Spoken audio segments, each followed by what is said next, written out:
This book changed the way that I garden forever. This book is called High Value Veggies. It is by the grandfather of gardening, square foot gardening author Mel Bartholomew. After he wrote his prize-winning book, Square Foot Gardening, he wrote this book called High Value Veggies. In this book, he uses a fantastic formula to determine the vegetables that give you the largest ROI in the garden. What's a ROI? Return on investment. In other words, for the amount of input, the money, the time, the space, for the output, which vegetables are the most valuable. I read this about 5 years ago and it totally changed the way I prioritize my plants in the garden. So first let me tell you about the formula, then I'm going to show you the top plants. Number one, his formula is the yield per square foot over a full growing season. So that's number one. And he measures this in pounds. So the example he gives is time, and he says 2 pounds. So 2 pounds of time, that's the yield, okay? Yield per plant per square foot in a season. The next is the average cost per pound at retail. Now that has changed drastically in like the last day, but he gives some average numbers. I think this was written back in the 90s or something. I don't know, 2016. Okay, so not that long ago. So he says the average cost per pound is $42 for time. Then that equals the value of the harvest for one season. So he gives the total value. So him here, 2 pounds of time at $42 a pound gives you $84 worth of harvest. Then he subtracts the total cost of inputs for that season. So if you bought compost or soil, or you paid for irrigation, or you bought some fertilizer or earthworm castings, whatever you put into the garden, that's the cost for that plant. And then finally, that gives you a net value. So for the time, he estimated that it costs about $15 to grow that time over the season. That makes the final ROI on time for one season $69.08. And that percentage value is 437% return on investment. Tell me where we can invest money, invest anything these days, and get a 437% return. I'm waiting. Put it in the comments if you have another way. Okay, so with that being said, I've already kind of given you a little hint. I probably shouldn't have given that example, but can you guess the top ROI vegetables to grow in the garden? So if you don't care about this, if you just want to grow stuff that you like to eat and stuff, that is awesome. But as a garden consultant, as someone who likes to maximize the return on my garden when I'm growing in a smaller space, this book matters. So here we go. This is the complete list. He has 59 plants that he assessed. And at the very beginning, he does a spoiler, like right here. He lists the top 1 through 30 on this side. He calls this Mel's winners. And then on this side, he has the ones that are the losers in terms of return on investment. So here on his list, he just says time. But what he actually says on number 1, can you read it? He says herbs. So let me read you this section of the book.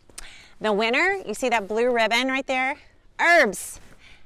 The profiles in this section are brief snapshots of each edible's characteristics, blah, blah, blah, blah, blah. Okay, let's see. The lovely herbs you'll see on the next few pages don't represent an exhaustive list. Herbs like this make an excellent mixed garden, da, da, da, da. All right, so do you know what Mel did? When he started doing the ROI on these plants, there wasn't just one herb that had the highest return. All the herbs had the highest return. So if he had actually done the list, like the real list of the plants, then the top 14 plants on the list would have all been herbs. Like the herbs wouldn't have just been number 1. They would have been number 1, 2, 3, 4, 5, 6, 7, 8, 9, 10, 11, 12, 13, 14. Then he'd get to the next plant. So we've got thyme. That has a 437% return. He has rosemary, has like a 424% return. Mint has like 141% return. Chives, 4,000% return for, I don't know, it's big. Then we got French tarragon. Then we got basil. Then we have oregano. Then we have dill. Then we have sage. Then we have cilantro. Then we have parsley. He hasn't even gotten to any other plants. So when I read this book, you guys, I was like, even if all I grow is herbs, like even if that's all I ever grow in my garden for the rest of my life, I got a huge return on my investment. It is absolutely so worthwhile. And this gave me confidence, not just to fill my own garden with herbs, but to help other people learn to grow their own herbs too. And for that not to feel like a small thing, to feel like just like baby garden, just like barely gardening. Like you are literally growing plants that have a 400% return on your investment, given the space and the time and the input you have to give to it. Is that amazing? That's what changed the way that I garden. So recently I posted a video and I had this little pot and I said, I'm about to grow $400 worth of herbs in this one pot. And people came at me hard. They were like, you're exaggerating. This is clickbait. Like, no, this is not $400 worth of plants. So I pulled out Mel here, okay? I did a little math and I showed them that because fresh herbs are about $2 for an ounce, or a half ounce, $2 for a half ounce, then a pound of herbs or even 2 pounds of herbs is literally hundreds of dollars worth of produce.